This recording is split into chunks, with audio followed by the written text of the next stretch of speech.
혼인과 이혼 19장 예수님께서는 이 말씀들을 마치시고 갈릴레아를 떠나 요르단 건너편 유다 지방으로 가셨다. 많은 군중이 그분을 따라오자 그분께서는 그곳에서도 그들을 고쳐주셨다. 그런데 바리사이들이 다가와 예수님을 시험하려고 무엇이든지 이유만 있으면 남편이 아내를 버려도 됩니까? 하고 물었다. 그러자 예수님께서 이렇게 대답하셨다. 너희는 읽어보지 않았느냐? 창조주께서 처음부터 그들을 남자와 여자로 만드시고 나서 그러므로 남자는 아버지와 어머니를 떠나 아내와 결합하여 둘이 한 몸이 될 것이다 하고 이르셨다. 따라서 그들은 이제 둘이 아니라 한 몸이다. 그러므로 하느님께서 맺어주신 것을 사람이 갈라놓아서는 안 된다. 그들이 다시 예수님께 그렇다면 어찌하여 모세는 이혼장을 써주고 아내를 버려라 하고 명령하였습니까? 하자 예수님께서 그들에게 말씀하셨다. 모세는 너희의 마음이 완고하기 때문에 너희가 아내를 버리는 것을 허락하였다. 그러나 처음부터 그렇게 된 것은 아니다. 내가 너희에게 말한다. 불륜을 저지른 경우 외에 아내를 버리고 다른 여자와 혼인하는 자는 간음하는 것이다. 혼인과 독신 그러자 제자들이 예수님께 아내에 대한 남편의 처지가 그러하다면 혼인하지 않는 것이 좋겠습니다. 하고 말하였다. 예수님께서 그들에게 이르셨다. 모든 사람이 이 말을 받아들일 수 있는 것은 아니다. 허락된 이들만 받아들일 수 있다. 사실 모태에서부터 고자로 태어난 이들도 있고 사람들 손에 고자가 된 이들도 있으며 하늘나라 때문에 스스로 고자가 된 이들도 있다.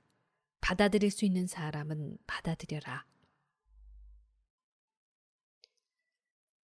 어린이들을 사랑하시다.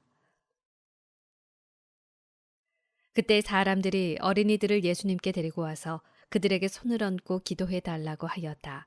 그러자 제자들이 사람들을 꾸짖었다. 그러나 예수님께서는 이렇게 이르셨다. 어린이들을 그냥 놓아두어라. 나에게 오는 것을 막지 마라. 사실 하늘나라는 이 어린이들과 같은 사람들의 것이다. 그리고 그들에게 손을 얹어 주시고 나서 그곳을 떠나셨다. 하느님의 나라와 부자. 그런데 어떤 사람이 예수님께 다가와 스승님, 제가 영원한 생명을 얻으려면 무슨 선한 일을 해야 합니까? 하고 물었다. 그러자 예수님께서 말씀하셨다.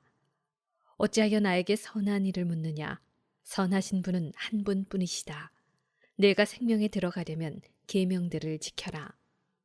그가 어떤 것들입니까? 하고 또 묻자 예수님께서 이르셨다. 살인해서는 안 된다. 간음해서는 안 된다. 도둑질해서는 안 된다. 거짓 증언을 해서는 안 된다. 아버지와 어머니를 공경하여라. 그리고 내 이웃을 너 자신처럼 사랑해야 한다는 것이다. 그 젊은이가 그런 것들은 제가 다 지켜왔습니다.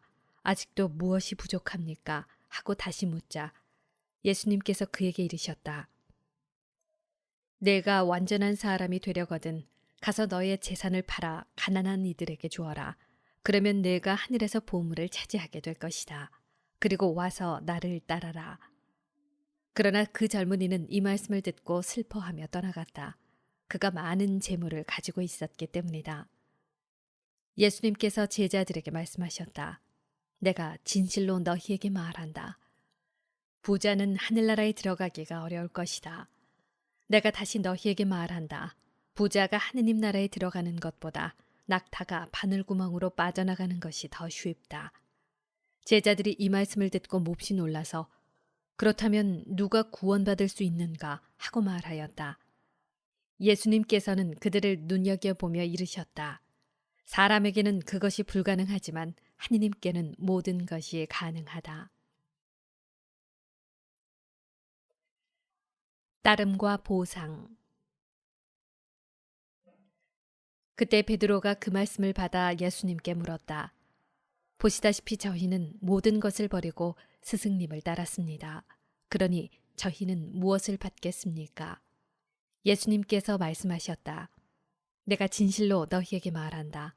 사람의 아들이 영광스러운 자기의 옥좌에 앉게 되는 새 세상이 오면 나를 따른 너희도 12 옥좌에 앉아 이스라엘의 12지파를 심판할 것이다. 그리고 내 이름 때문에 집이나 형제나 자매, 아버지나 어머니, 자녀나 토지를 버린 사람은 모두 100배로 받을 것이고 영원한 생명도 받을 것이다. 그런데 첫째가 꼴찌 되고 꼴찌가 첫째 되는 이들이 많을 것이다. 선한 포도밭 주인의 비유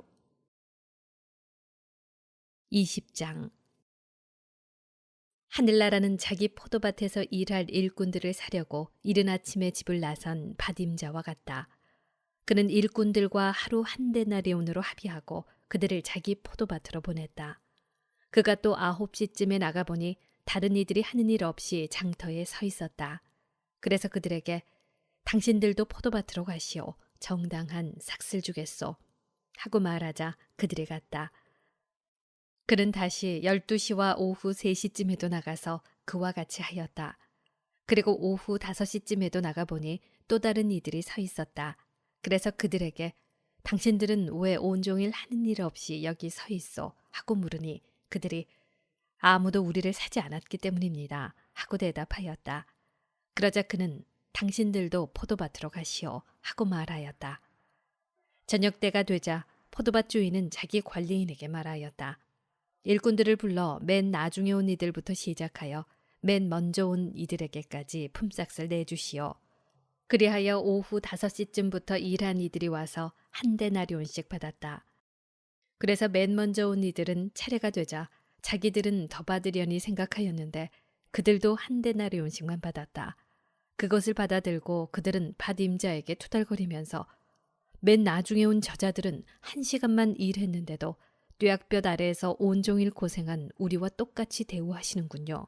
하고 말하였다. 그러자 그는 그들 가운데 한 사람에게 말하였다. 친구여, 내가 당신에게 불의를 저지르는 것이 아니오. 당신은 나와 한 데나리온으로 합의하지 않았소. 당신 품삯이나 받아서 돌아가시오. 나는 맨 나중에 온 이 사람에게도 당신에게처럼 품삯을 주고 싶소. 내 것을 가지고 내가 하고 싶은 대로 할 수 없다는 말이요. 아니면 내가 후하다고 해서 시기하는 것이요. 이처럼 꼴찌가 첫째 되고 첫째가 꼴찌 될 것이다. 순환과 부활을 3번째로 예고하시다. 예수님께서 예루살렘으로 올라가실 때 12 제자를 따로 데리고 길을 가시면서 그들에게 이르셨다. 보다시피 우리는 예루살렘으로 올라가고 있다. 거기에서 사람의 아들은 수석 사제들과 율법 학자들에게 넘겨질 것이다. 그러면 그들은 사람의 아들에게 사형을 선고하고 그를 다른 민족 사람들에게 넘겨 조롱하고 채찍질하고 나서 십자가에 못 박게 할 것이다. 그러나 사람의 아들은 사흘날에 되살아날 것이다. 출세와 섬김. 그때에 제베데오의 2 아들의 어머니가 그 아들들과 함께 예수님께 다가와 엎드려 절하고 무엇인가 청하였다. 예수님께서 그 부인에게 무엇을 원하느냐 하고 물으시자 그 부인이 스승님의 나라에서 저의 이 2 아들이 하나는 스승님의 오른쪽에 하나는 왼쪽에 앉을 것이라고 말씀해 주십시오 하고 말하였다. 예수님께서 너희는 너희가 무엇을 청하는지 알지도 못한다. 내가 마시려는 잔을 너희가 마실 수 있느냐 하고 물으셨다. 그들이 할 수 있습니다 하고 대답하자 예수님께서 그들에게 말씀하셨다. 너희는 내 잔을 마실 것이다. 그러나 내 오른쪽과 왼쪽에 앉는 것은 내가 허락할 일이 아니라 내 아버지께서 정하신 이들에게 돌아가는 것이다. 다른 10제자가 이 말을 듣고 그 2 형제를 불쾌하게 여겼다. 예수님께서는 그들을 가까이 불러 이르셨다. 너희도 알다시피 다른 민족들의 통치자들은 백성 위에 군림하고 고관들은 백성에게 세도를 부린다. 그러나 너희는 그래서는 안 된다. 너희 가운데에서 높은 사람이 되려는 이는 너희를 섬기는 사람이 되어야 한다. 또한 너희 가운데에서 첫째가 되려는 이는 너희의 종이 되어야 한다. 사람의 아들도 섬김을 받으러 온 것이 아니라 섬기러 왔고 또 많은 이들의 몸값으로 자기 목숨을 바치러 왔다. 예리코에서 눈먼 두 사람을 고치시다. 그들이 예리코를 떠날 때에 많은 군중이 예수님을 따랐다. 그런데 눈먼 사람 둘이 길가에 앉아 있다가 예수님께서 지나가신다는 말을 듣고 다윗의 자손이신 주님, 저희에게 자비를 베풀어 주십시오 하고 외쳤다. 군중이 그들에게 잠자코 있으라고 꾸짖었지만 그들은 더욱 큰 소리로 주님, 다윗의 자손이시여 저희에게 자비를 베풀어 주십시오 하고 외쳤다. 예수님께서 걸음을 멈추시고 그들을 부르신 다음 내가 너희에게 무엇을 해주기를 바라느냐 하고 물으셨다. 그들이 주님, 저희 눈을 뜨게 해주십시오 하고 대답하였다. 예수님께서 가엾은 마음이 들어 그들의 눈에 손을 대시자 그들이 곧 다시 보게 되었다. 그리고 그들은 예수님을 따랐다.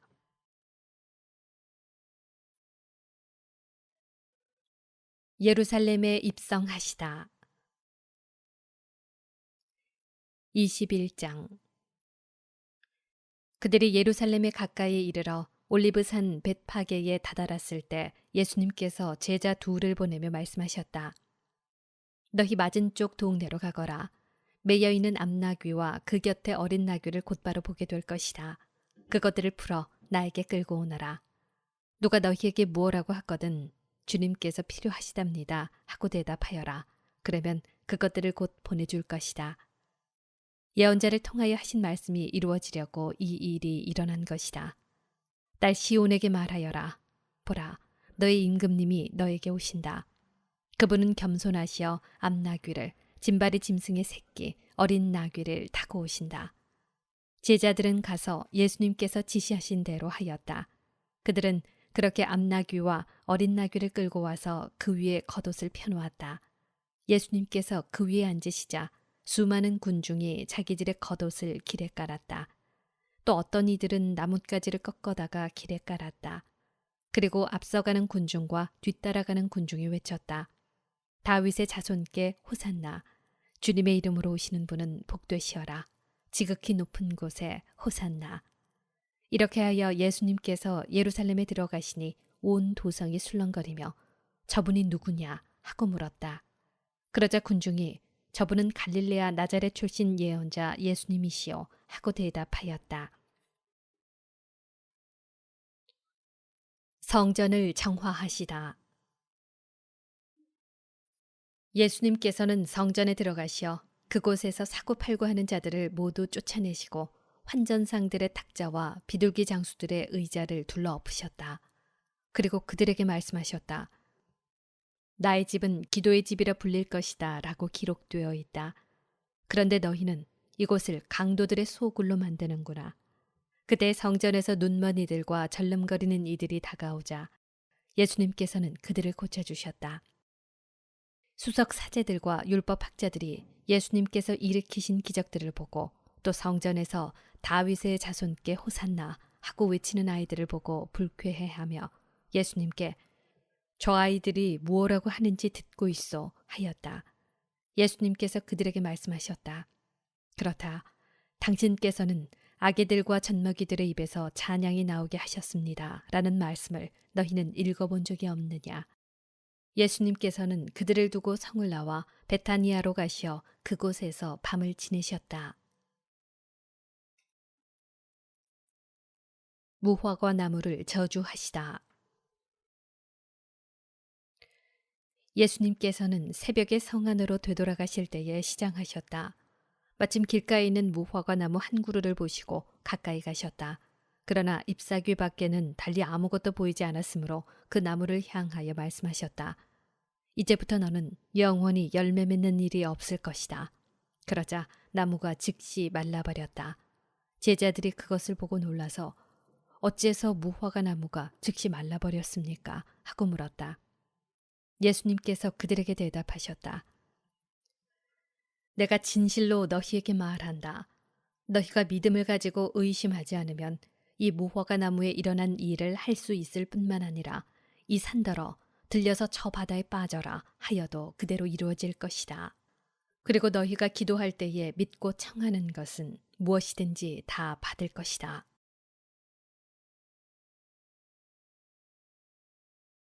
예수님의 권한을 문제 삼다. 예수님께서 성전에 가서 가르치고 계실 때 수석 사제들과 백성의 원로들이 예수님께 다가와 말하였다. 당신은 무슨 권한으로 이런 일을 하는 것이오? 그리고 누가 당신에게 이런 권한을 주었소? 그러자 예수님께서 말씀하셨다.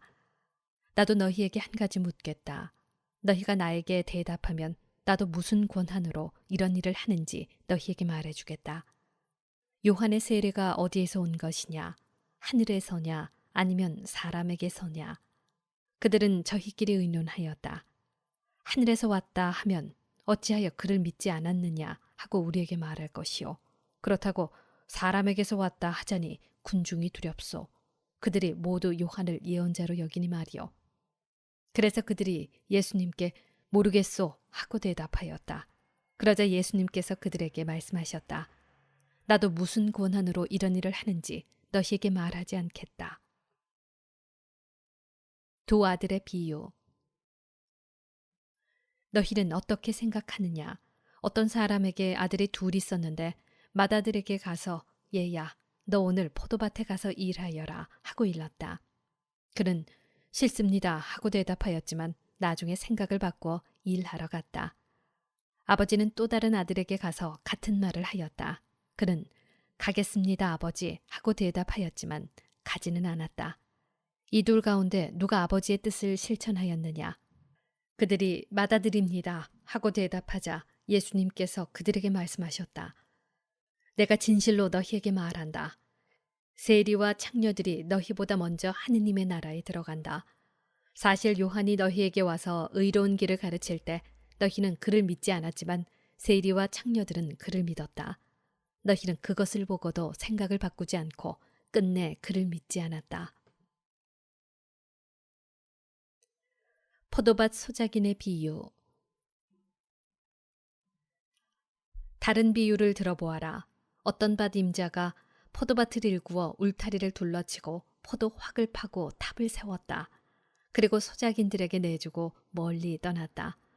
포도철이 가까워지자 그는 자기 몫의 소출을 받아오라고 소작인들에게 종들을 보냈다. 그런데 소작인들은 그들을 붙잡아 하나는 매질하고 하나는 죽이고 하나는 돌을 던져 죽이기까지 하였다. 주인이 다시 처음보다 더 많은 종을 보냈지만 소작인들은 그들에게도 같은 짓을 하였다. 주인은 마침내 내 아들이야 존중해 주겠지 하며 그들에게 아들을 보냈다. 그러나 소작인들은 아들을 보자 저자가 상속자다. 자, 저자를 죽여버리고 우리가 그의 상속 재산을 차지하자 하고 저희끼리 말하면서 그를 붙잡아 포도밭 밖으로 던져 죽여버렸다. 그러니 포도밭 주인이 와서 그 소작인들을 어떻게 하겠느냐. 그렇게 악한 자들은 가차없이 없애버리고 제때에 소출을 바치는 다른 소작인들에게 포도밭을 내줄 것입니다. 하고 그들이 대답하자 예수님께서 그들에게 말씀하셨다. 너희는 성경에서 이 말씀을 읽어본 적이 없느냐. 집 짓는 이들이 내버린 돌, 그 돌이 모퉁이의 머릿돌이 되었네. 이는 주님께서 이루신 일, 우리 눈에 놀랍기만 하네. 그러므로 내가 너희에게 말한다. 하느님께서는 너희에게서 하느님의 나라를 빼앗아 그 소출을 내는 민족에게 주실 것이다. 그리고 그 돌 위에 떨어지는 자는 부서지고 그 돌에 맞는 자는 누구나 으스러질 것이다. 수석 사제들과 바리사이들은 이 비유들을 듣고서 자기들을 두고 하신 말씀인 것을 알아차리고 그분을 붙잡으려고 하였으나 군중이 두려웠다. 군중이 예수님을 예언자로 여겼기 때문이다.